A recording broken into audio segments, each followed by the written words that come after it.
Soy el padre Eduardo Pérez Dal Lago, soy un sacerdote diocesano que me ordené en 1991 en Buenos Aires, en la capital de Argentina, y me mandaron a una parroquia, Santa María, en el barrio de Almagro. Caballito está justo en el límite, y ahí al año siguiente hubo un milagro eucarístico.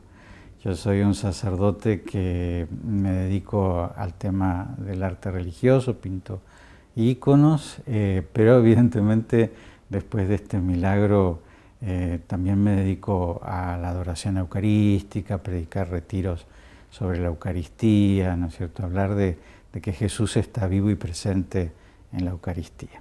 En 1992, que era el 5º centenario del descubrimiento de América, de la evangelización, en la parroquia de Santa María, el 1 de mayo, que era el día de San José Obrero y era primer viernes de mes, el párroco de esa parroquia, que es el padre Juan Salvador Carlomagno, celebraba la misa de 10 de la mañana, y el ministro de la Eucaristía, cuando va a reservar el Santísimo, encuentra que al lado del sagrario, sobre el corporal, hay 2 pedacitos de hostia, como si fueran 2 medialunitas chiquititas, porque eran de las hostias chiquitas, ¿no? Y entonces le avisa al párroco. Se ve que al pasar de un copón a otro se habrían caído y blanco sobre blanco no se habrán dado cuenta. Y entonces el párroco dijo que las pusieran en un bol con agua para que las guardaran adentro del sagrario. Normalmente eso se hace porque las hostias con el tiempo se diluyen, y cuando se diluyen desaparece la presencia eucarística. Entonces simplemente purificamos y tiramos el agua de esa purificación en una maceta con una planta para darle como un fin digno, pero ya no hay presencia de Jesús en la Eucaristía. Entonces pasó toda una semana, éramos 3 sacerdotes y un diácono. Yo estaba recién ordenado el año anterior, era el vicario, ¿no es cierto?, que son los que colaboran con el párroco. Y durante esa semana todos miramos en el sagrario y estaban intactas, no se habían diluido para nada. A la semana siguiente, el viernes 8 de mayo, el viernes siguiente, que es el Día de la Virgen de Luján, así que para nosotros en la Argentina es la fiesta principal de la Virgen, también el párroco Juan, cuando va a sacar el Santísimo, encuentra que esto se había convertido en algo que parecía un coágulo de sangre. Entonces, cuando termina la misa, sube a la casa, allí estábamos el diácono y yo, y nos dice: vayan al sagrario a ver qué ven. Pero bien que cuando uno está un poco nervioso se ríe, ¿no? Y entonces él lo dijo medio riendo, y nosotros también bajamos medio riendo, pensando que él habría comprado algo o habría hecho algún arreglo en el sagrario. Y bueno, y fuimos con el diácono, abrimos el sagrario y como sabíamos lo que había, es decir, toda la semana habíamos mirado esos 2 pedacitos de hostia, nos dimos cuenta de que se trataba de algo imposible, ¿no? Es decir, parecía como un coágulo. Era como si la hostia hubiera estallado desde dentro, porque todavía había unas pelucitas blancas arriba que después, cuando se analizaron, dio que eran fibras de trigo. Y sí, como si del pancito, ¿no es cierto?, detrás del que se esconde Jesús, hubiera habido una explosión de carne. Y explosión digo porque había esquirlas, ¿no? Es decir, que se habían desprendido del núcleo, y que algunas habían quedado afuera del agua, ¿no es cierto?, que tenía el bol, y otras habían quedado adentro. Entonces subimos y le contamos al párroco. ¿Las eran de carne, así? Eran como pedacitos de carne, sí. Sí. Lo que se veía a simple vista era que los 2 pedacitos de hostia se habían unido, porque había un solo coágulo grande que arriba tenía estas fibras de trigo, esa pelucita blanca, que de adentro de eso había salido como una masa de carne de un color rojo pero subido, ¿no? Y que de la explosión de eso había pequeñas esquirlas, que eran pequeños pedacitos de carne o coágulos.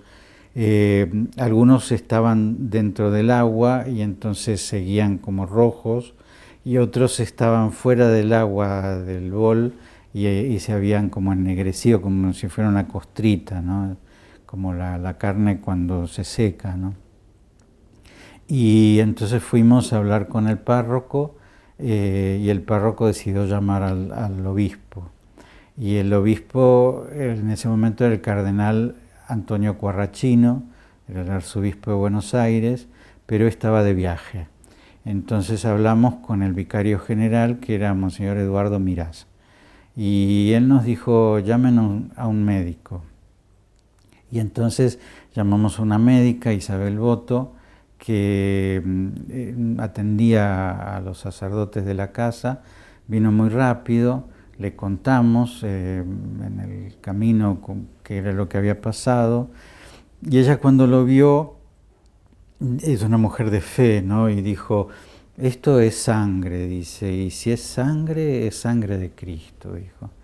Y entonces sacó de la cartera esos papelitos que tienen ese reactivo que reacciona con la hemoglobina, y lo puso y reaccionó, ¿no es cierto? Entonces dijo, esto no es un hongo, ni es hierro, ni nada de eso, sino más fuerte. Te jorobó. Qué bueno que parezcan algunas cosas. Claro. No parece justo. El cuerpo de Cristo. Entonces, reaccionó, ¿no es cierto? Así que dijo, acá hay sangre, evidentemente.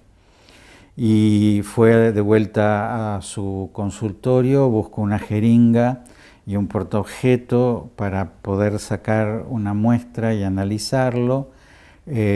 Cuando quiso succionar con la jeringa se dio cuenta que era sólido, porque era carne, ¿no es cierto?, no era líquido, y entonces lo llevó a un sanatorio, que es el sanatorio del Buen Samaritano, que es un sanatorio evangelista. Y ahí ya le dijeron en el análisis que había carne y sangre, pero no le especificaron que era humana, si era humana.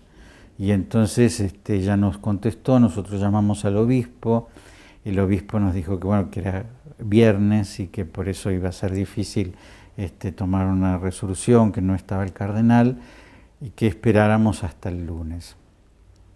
Bueno, ese fin de semana era el Domingo del Buen Pastor, que es el día en que la Iglesia reza por los sacerdotes y por las vocaciones sacerdotales y religiosas. Y en la misa del domingo a la noche hubo dos misas, uno a las 7 y otro a las 8 de la noche, y en las dos misas se mancharon las patenas. Las patenas es el recipiente en el cual se ponen las hostias para distribuirlas en la confesión. Las dos patenas se mancharon con sangre, una durante el rezo del Padre Nuestro y otra durante la comunión. Una era de estaño con forma de pescado, y el estaño absorbió la sangre y entonces no se pudo sacar muestra de eso, pero la que era de bronce dorado sí, se sacó una muestra, y lo curioso es que la sangre esa coincidía con la sangre de lo que había pasado 2 días antes. Bueno, yo tenía 2 pequeñas habitaciones, un escritorio y un dormitorio, separados por una mampara, y entonces decidimos poner el monumento, que es un sagrario portátil que se usa para el Jueves Santo. Y entonces en ese sagrario que pusimos en mi escritorio, el mismo viernes ya habíamos puesto este bol con ese coágulo de sangre o pedazo de carne, Y, y entonces el domingo pusimos también ahí, en ese mismo lugar, las dos patenas manchadas con sangre. Una de las misas del domingo por la tarde del Día del Buen Pastor la celebraba el párroco, el padre Juan Carlos Magno, que se sorprendió cuando la vio manchada, y entonces al terminar la distribución de la comunión guardó las hostias en un copón, y esa patena se guardó en el sagrario que había en mi escritorio. Y en la otra misa la celebró el padre Eduardo Graham, que era el otro sacerdote vicario en la parroquia. También se sorprendió mucho cuando se mancharon con sangre, y entonces hizo lo mismo, guardó las hostias en un copón adentro del sagrario, pero la patena manchada la puso en mi dormitorio. Yo estaba confesando durante ese momento, y fue gracioso porque en las dos oportunidades, cuando termina una misa y cuando termina la otra, mandan al diácono para decirme eso: se mancharon de sangre las patenas, dame la llave de tu cuarto para subir y guardar esto en el sagrario. Así que yo no podía dejar de confesar, porque confesaba durante las dos misas y había gente esperando, pero evidentemente estábamos muy emocionados y muy, ¿qué será lo próximo que pase?, ¿no? Y no pasó nada más en realidad. Bueno, sí, después hubo dos episodios, pero yo no soy testigo de esos dos episodios, uno en 1994 y otro en 1996, es decir, cada 2 años, ¿no? Pero esas dos hostias que se mancharon con sangre se pudrieron, ¿no es cierto? No, lo que se muestra ahora en una custodia, que después les voy a contar un poco cómo es la historia, es lo que pasó en 1992, que es lo único que nunca se pudrió, ¿no? Ese lunes entonces vino Monseñor Mirás, vio lo que había pasado, y entonces dijo que apenas llegara el cardenal Quarracino iban a nombrar un investigador por parte de la Iglesia, que así fue Monseñor José María Monaghan, que era el párroco de la parroquia de Madre Admirable y era un canonista, y él empezó la investigación, que primero fue descartar que fuera una cosa que no fuera sangre, es decir, dependía de análisis así más clínicos, y después que por supuesto no fuera una fabulación de nosotros, ¿no? Y también que no fuera un fenómeno paranormal, ¿no? Es decir, nosotros creemos que existen fenómenos que no son sobrenaturales, ¿no es cierto?, sino que son parapsicológicos, ¿no? Y entonces vieron cuando un mentalista dobla una cucharita, por ejemplo, y entonces aparentemente hay un fenómeno por el cual, si una imagen sangra mi sangre, no es un fenómeno sobrenatural, sino que es uno de estos fenómenos paranaturales, ¿no? Y entonces nos hicieron análisis de sangre a todos nosotros para descartar el que pudiera ser algo de eso, ¿no? Bueno, pasó el tiempo, nos pidieron silencio, nosotros durante mucho tiempo guardamos silencio sobre esto, no podíamos contarlo, se lo podíamos contar al confesor primero, después a algunos sacerdotes, y esto terminó como en una vía muerta, porque hubo una cantidad de problemas que pasaron, a cada uno de nosotros nos fueron cambiando de la parroquia, solamente uno de nosotros quedó muchos años, el nuevo párroco que vino tuvo una ACV y quedó mudo por 2 años, así que pobre hombre no se pudo encargar de la investigación. El canonista que se encargaba de la investigación lo hicieron obispo y por lo tanto lo cambiaron de lugar y tampoco pudo seguir.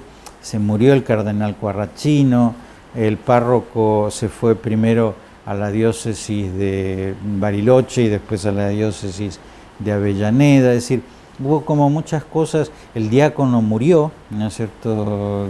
Tuvo mal de Hopkins y finalmente murió, pero después de mucho tiempo de enfermedad. Es decir, todo parecía como que había quedado en una vía muerta, y en el año 1999 apareció un médico que es boliviano, Ricardo Gómez Castañón, que trabaja en un laboratorio de Estados Unidos y aparentemente se dedica este laboratorio al estudio de fenómenos sobrenaturales, ¿no? Es decir, imágenes que lloran, estigmas en algún místico. Y entonces habla con el cardenal, que ya en ese momento era el cardenal Jorge Mario Bergoglio, ¿no? El actual Papa Francisco, y le dice que él estaba interesado en estudiar estas hostias de la parroquia de Santa María. Y el Papa, como todos lo conocemos, que es tan austero y tan cuidadoso, ¿no es cierto?, de la pobreza, como nos enseña Jesús, le preguntó cuánto sale. Y entonces el médico le dijo que no, que era gratuito, que era una fundación que se dedicaba a esto. Entonces dio el permiso. Y bueno, esa investigación constaba de dos aspectos. Un aspecto era la credibilidad de los testigos. Entonces era un hablar con nosotros para que le contáramos, ¿no es cierto?, qué fue lo que pasó, cómo fue, ¿no es cierto?, y ver si éramos personas creíbles o si había como un complot. Y bueno, y pasamos el examen y resultamos que los cuatro éramos creíbles. No solamente hablamos nosotros cuatro, sino que también habló otro sacerdote que fue el testigo del milagro de 1994 y de 1996, el padre Alejandro Peset. Y entonces, después entonces pasó al análisis químico, ¿no es cierto?, de esto. Para eso se llevó a Estados Unidos una partecita, todo muy bien, con un escribano que certificó que en un sobre lacrado iba esta partícula, otro escribano en Estados Unidos que certificó que era esto lo que se sometía a esos exámenes. Bueno, la cuestión es que al año siguiente, en el año 2000, vino este médico con el resultado, me pidió hablar con el cardenal nos llamó y nos leyó el resultado, y el resultado era sorprendente, porque era que eran células estriadas como las del miocardio, pero que esas células estaban vivas y estaban heridas. Es decir, vivas, ¿no? Ya habían pasado 8 años de esto. Sin embargo, las células estaban como se las observa en el corazón, ¿no?, en el corazón vivo, ¿no?, y que estaban heridas porque estaban produciendo anticuerpos para cicatrizar una herida, y que se trataba de un corazón muy estresado, ¿no es cierto? Entonces, evidentemente eso nos conmovió mucho. Evidentemente es el corazón de Jesús, ¿no?, el corazón vivo y herido. Y entonces vino el cardenal Bergoglio el 8 de mayo del 2000, justo el día que se cumplían los 8 años del milagro, y habló en la misa sobre esto, y además privadamente a nosotros. Bueno, él se arrodilló delante de esto y nos pidió que lo expusiéramos para la veneración pública y que lo hiciéramos como se hace con el Santísimo Sacramento, es decir, en una custodia, con velas, que nos arrodilláramos delante de esto, ¿no? Y prefirió llamarlo, en vez de milagro eucarístico, un signo eucarístico, porque dijo: yo no quiero que la ciencia nos diga lo que tiene que decirnos la fe. Entonces la ciencia nos dice hay células del corazón vivo y herido, pero la fe a través de conversiones, de mayor oración, de vocaciones, de adoración eucarística, nos va a decir que esto es un milagro. Después, vuelvo atrás para contarles, una vez que empezó la investigación, durante 40 días el agua se mantuvo en el recipiente y entonces el pedazo de carne se mantuvo fresco, era como la carne del hígado, así lustrosa, pero de un color muy rojo, muy subido, no como el hígado, así que es como violeta, ¿no? Más bien oscuro. Y un día el párroco pinchó, es decir, trajo a la mesa esto para que lo veneráramos, y entonces, como estábamos en la mesa, tomó un palillo de dientes y lo pinchó y sangró. Y entonces tomó una servilleta, que era lo que teníamos a mano, de tela, y entonces con el palillo manchado en sangre empezó a hacer unos puntitos hasta que se secó, ¿no? Que habrán sido 5 puntitos, 6 puntitos. Y entonces después nos recortó ese cuadradito con el puntito y nos regaló a cada uno de nosotros en un relicario que tenía la imagen de la Virgen de Luján, a cada uno de esos puntitos. Y nosotros fuimos mucho a ver los enfermos con esto, hasta que uno de estos puntitos se perdió.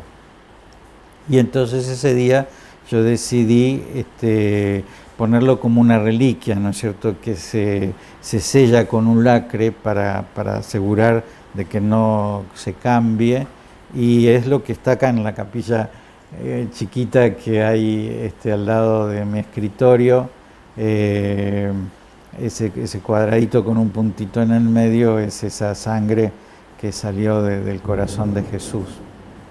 40 días después de este 8 de mayo de 1992, el agua, que poco a poco iba evaporándose, terminó de evaporarse, y este pedazo de carne empezó a resecarse y quedó como si fuera una costra, así marrón oscura, pegada al fondo del bol. Y como pasa con una costra que al tiempo se va despegando, pasó con esto, se fue despegando, y en un momento el párroco dio un tirón y la terminó de sacar, y entonces quedó lo que hoy se muestra, ¿no?, que es un pedazo de carne seca, pero que cuando se le pone una linterna, ¿no es cierto?, al trasluz, se ve que es tejido, ¿no?, y además que sigue teniendo ese color rojizo, ¿no? Y eso es lo que en un momento se puso entre dos vidrios, y lo que se muestra en esa custodia. Años después, cuando ya el cardenal dio permiso para la veneración de esto, se hizo una capilla para la adoración eucarística. En esa capilla se hizo una caja fuerte, que es donde se guarda el milagro eucarístico, con toda la jeringa, el palillo, los algodones, todo lo que tocó eso, las patenas que se mancharon con sangre. Delante de esa caja fuerte hay una custodia muy linda que se hizo con la temática de la tilma de Juan Diego, en donde se apareció la Virgen de Guadalupe, entonces en el color celeste y rosa, con esa flor que tiene de 4 pétalos la Virgen en su vientre, indicando que está embarazada, y en el centro de esa flor se expone el Santísimo Sacramento. Y en esa capilla está el sagrario, que antiguamente estaba en el templo, donde propiamente pasó este milagro eucarístico, y que en la tapa tiene un relieve de bronce que muestra al buen pastor, Jesús como el buen pastor. La florcita esa, sí. Perdón, pero tiene el significado para los indígenas de... Sí, Dios vivo, ¿no? sí, del sol, una cosa así. Dios sí. omnipotente, Sí, vivo, sí. todo. De todo esto hay fotos en lo que les voy a mandar, así que ustedes van a poder poner. Y después les voy a mostrar dos cosas de las cuales no hay fotos que se podrían sacar, que una es esto y la otra es ahora tendría que ver si lo tengo, el cuaderno espiritual. Yo desde el año 82 llevo un cuaderno espiritual, voy por el 30 y tanto, ¿no? Y en el año 82 yo escribí esto, ¿no? Es lo que pasaba. Entonces fue uno de las pruebas, por decir, ¿no es cierto?, ¿no?, de que eso había pasado en ese momento, ¿no? Porque es lo único escrito en el mismo momento, En el ¿no? 92. En el 92, sí. Y lo que había pasado en Salta, que lo contó en otra charla. Sí, eso pasó en el 87, pero yo acá no lo mezclaría porque sí, porque digo, va a confundir, ¿no? Empecé a escribir un cuaderno espiritual en el año 82, que lo sigo escribiendo hasta el día de hoy, son 30 y tantos cuadernos. Entonces, lo bueno que tuvo eso es que en 1992 yo estaba escribiendo el de ese año y entonces puse por escrito, porque viste que después la memoria hace que uno se tergiverse un poquito, y puse por escrito lo que había pasado, ¿no? Así que eso sirvió como uno de las pruebas, ¿no es cierto?, que nosotros poníamos para demostrar la credibilidad de los testigos. A ver, ¿qué otra cosa? Sí. ¿Y qué fue, o sea, cuál te parece que fue el mensaje? Ah, bueno, sí. ¿Cómo te sentiste vos también? Sí, dale. Le cuento el mensaje y después les cuento. Dale.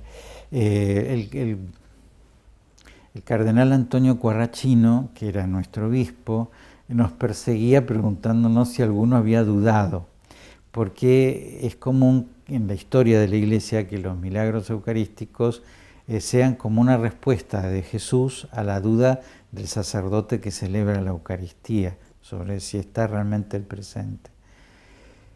Y nosotros no habíamos dudado o no teníamos duda, y entonces le decíamos, no, en realidad no. Y entonces él nos preguntaba, bueno, ¿cuál es el mensaje? Entonces, si no es una respuesta a la duda de ustedes, ¿por qué Jesús quiere mostrarse de esta forma? Nosotros lo rezamos mucho, nos llamaba mucho la atención de que durante esos días se leía el Evangelio de San Juan, el capítulo 6, que es el sermón del pan de vida, en donde Jesús dice, mi carne es verdadera comida, mi sangre es verdadera bebida, y que ese día en concreto no se leyó el Evangelio porque caía la Virgen de Luján, y entonces se leía el Evangelio de San Juan, donde Jesús dice, he ahí a tu madre.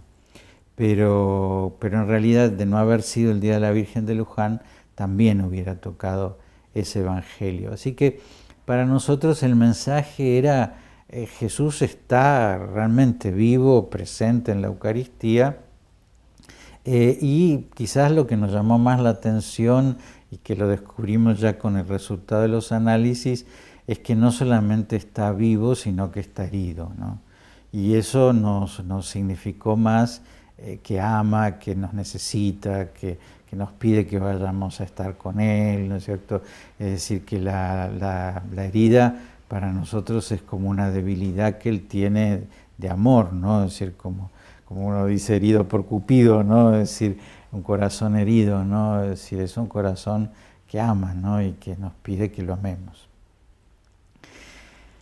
En concreto, en mi vida tuvo que ver, yo siempre creía en la presencia de Jesús en la Eucaristía, siempre tuve una vida eucarística, en el seminario, pero el día que yo entendí, ¿no es cierto?, a través de esto, porque evidentemente el ver conmueve mucho, yo lo que pensé, estaba recién ordenado, llevaba unos meses de ordenado, que mi sacerdocio, evidentemente lo más importante era la Eucaristía, ¿no? Celebrarla, adorarla, tenerla cerca, presentarla a los demás. Y el tema de que estuviera vivo me tranquilizó en el sentido de que yo lo que tengo que hacer es poco, porque hay alguien que está realmente vivo y que actúa. Entonces, que simplemente yo lo que tengo que hacer es dar la comunión, ¿no es cierto? Es proclamar la palabra, es enseñar a adorar, es hacer presente a Jesús, ¿no? Pero como Él está vivo y es omnipotente, entonces que Él va a hacer la obra, ¿no? Y eso a mí me dio mucha tranquilidad. Algunas veces los sacerdotes estamos preocupados, ¿no? Es decir, un mundo difícil, que se aparta de Dios, que busca otros dioses, otras seguridades, ¿no? Una iglesia difícil, ¿no es cierto?, que muchas veces da un mal testimonio, ¿no es cierto?, damos un mal testimonio del Evangelio, pero un Dios que está vivo, ¿no? Y que por eso en Él está nuestra confianza. Pero si no fuera por ustedes, porque era, digamos, la Eucaristía, sí, a través de la misa, del sacerdote, no, eso... claro. Sí, es decir, también entendimos que Jesús nos hablaba a nosotros, sacerdotes, ¿no? Que somos los que podemos celebrar la misa y hacer presente el cuerpo de Cristo para alimentar a los hombres. También entendimos que podía haber algo vocacional en esto, ¿no? Porque hoy quizás con el desprestigio, ¿no?, que tiene la Iglesia y que tenemos los sacerdotes después de tantas cosas feas que han pasado, evidentemente un joven difícilmente se enamore, ¿no?, de la misión del sacerdote o más bien tenga una mirada negativa, ¿no?, sobre lo que es el sacerdocio. Y entonces también para nosotros el darnos cuenta, esto es fabuloso, ¿no?, que Dios esté vivo, ¿no? Esto es lo que nosotros hacemos, ¿no? Es decir, cada vez que celebramos la Eucaristía. ¿Y es muy conocido el milagro entre los sacerdotes? ¿Es la fuerza No es muy conocido. A ver, el milagro lamentablemente no tuvo una gran repercusión, a pesar de que 2 veces por mes se muestra en la parroquia, se hace una catequesis para los que quieren ir, es decir, no ha habido una gran repercusión de esto. Y sobre eso yo interpreto 2 cosas, una buena y una mala. La buena es que a todos nosotros nos ha producido casi la misma impresión de que mientras cuando uno va a un santuario, a Medjugorje, ¿no es cierto?, a Salta, uno siente una necesidad de volver ahí porque siente como una especial presencia de Dios, de la Virgen, de la gracia.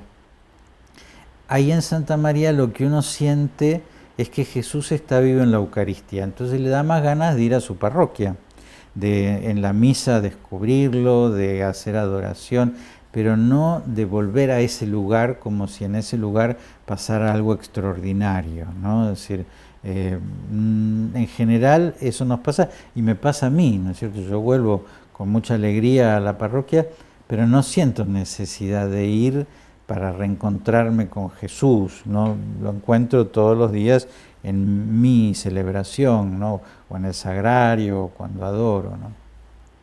La mala es que pienso que hoy a la Iglesia le cuesta entender la vida sobrenatural, ¿no? Es decir, quizás somos un poco racionalistas, excesivamente cautos, y entonces no nos cuesta entender el milagro, que pasa lo mismo con las apariciones de la Virgen, pasa lo mismo cuando hay locuciones a alguna persona, ¿no es cierto? O pasa lo mismo también con la acción del demonio, que algunas veces la adjudicamos excesivamente a cosas de orden psicológico y no siempre es así.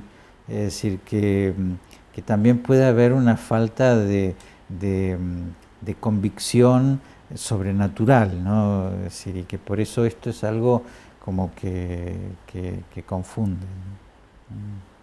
10 años después del milagro eucarístico yo tuve la gracia de ir a Medjugorje y de ahí conocer al Cenáculo, que es una comunidad de recuperación de adictos, sobre todo a través de una propuesta religiosa, ¿no? de la vida de la gracia, de la comunión, la adoración, el rezo del rosario,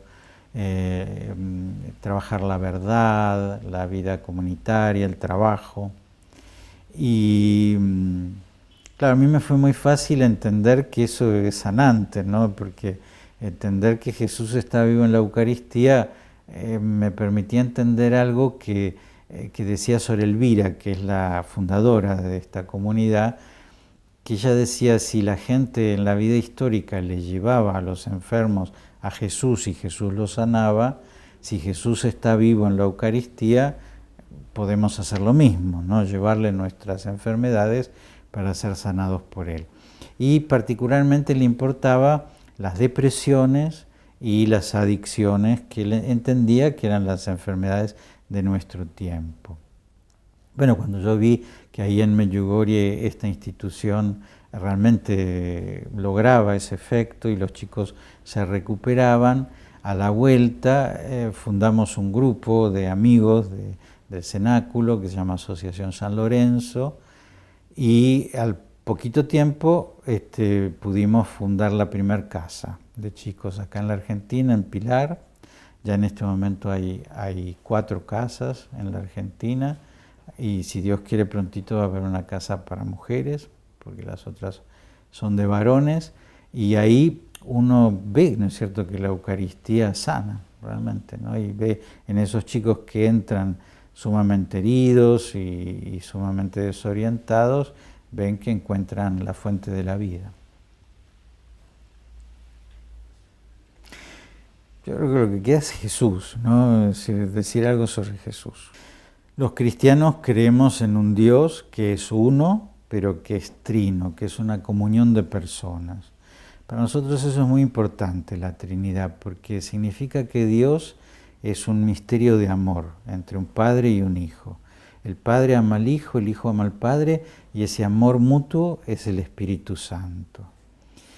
Bueno, creemos que Jesús es ese Hijo del Padre, lo que llamamos el Verbo, que se hace hombre, que en un momento, para enseñarnos cómo tenemos que vivir también nosotros esa vida de comunión con Dios, se hace hombre para enseñarnos a amar, a perdonar, a ser humildes, y entonces que en un momento se encarna, ¿no? Encarna significa que se tomó un estado de carne, ¿no? Como el nuestro. Y ese es Jesucristo, ¿no? Es el Hijo de Dios hecho hombre, que tiene una vida histórica como la de todos nosotros, que nace en el año 1, muere en el año 33, nace en Belén, muere en Jerusalén, vive en Egipto, en Nazaret, camina mucho, ¿no es cierto?, durante los últimos 3 años de su vida, en la vida pública, elige discípulos, hace milagros, y finalmente muere en la cruz y resucita, ¿no es cierto? El tercer día resucita glorioso y se muestra vivo a aquellos mismos que lo vieron muerto, ¿no? Y les manda, vayan por todo el mundo, anuncien el Evangelio, el que crea y se bautice se salvará, y yo estaré con ustedes todos los días hasta el fin del mundo. Entonces nosotros creemos que ese Jesús está junto al Padre en la Trinidad, pero está con nosotros. Tiene muchas formas de estar con nosotros, pero una de esas formas, una forma muy privilegiada, es la Eucaristía, ¿no es cierto? Es decir, eso que él hizo en la última cena, que tomó pan y tomó vino y dijo, esto es mi cuerpo, esta es mi sangre, se repite o se perpetúa todos los días en la misa. Y entonces Jesús se hace presente ya no en el año 33 en Jerusalén, en el cenáculo, sino se hace presente en el año 2000, 2018 o cual fuera, en cada lugar, para que nosotros nos alimentemos de Él, ¿no? Y que por eso en cada sagrario está Jesús, en cada oración está Jesús, en cada misa está Jesús. Y por eso esas mismas cosas que él pudo hacer en su vida histórica, las realiza en su vida mística, en nosotros, ¿no? Curarnos, fortalecernos, consolarnos, transformarnos, ¿no? Para que nuestro corazón de piedra se convierta en un corazón de carne como el suyo. En la última cena Jesús tomó pan, tomó vino, lo convirtió en su cuerpo y en su sangre y le dijo a los apóstoles, hagan esto en conmemoración mía. Por eso nosotros creemos que todos los fieles somos sacerdotes, es decir, todos los fieles sacrificamos, ¿no? Unimos nuestro sacrificio al sacrificio de Jesús. Y por eso en el pan y en el vino está simbolizado el fruto de la tierra y del trabajo de los hombres, es decir, de lo que Dios dio y de lo que nosotros hicimos, ¿no? Y entonces, que eso es lo que todos nosotros tenemos un sacerdocio que sacrifica. Pero como a los apóstoles les dijo, hagan esto en conmemoración mía, hay un tipo de sacerdocio que se llama ministerial, es decir, que tiene como ministerio, como oficio propio el sacrificar, que es el orden sacerdotal. Y entonces los sacerdotes hacen esto en memoria suya, ¿no? Es decir, toman pan, toman vino, repiten las palabras de Jesús, tal cual se hizo más o menos en la última cena, que era primero se leían unas lecturas, después se comentaban esas lecturas y después se comía. Entonces nosotros lo mismo. La comunión, claro, es una comunión espiritual, ¿no? Es decir, nosotros recibimos porque necesitamos una materialidad, porque somos cuerpo y alma, algo que parece un pedacito de pan, que sería como el alimento universal, pero en realidad lo que hacemos es alimentarnos de él, ¿no? Es decir, que como enchufarnos en la fuente, ¿no? Es decir, recibir su vida, ¿no? Es decir, que nos dé su fuerza, ¿no? No es que nos lo comemos como nos comeríamos un pollo, ¿no? Sino que lo comemos de una manera espiritual, ¿no? Y nos alimenta de una manera espiritual.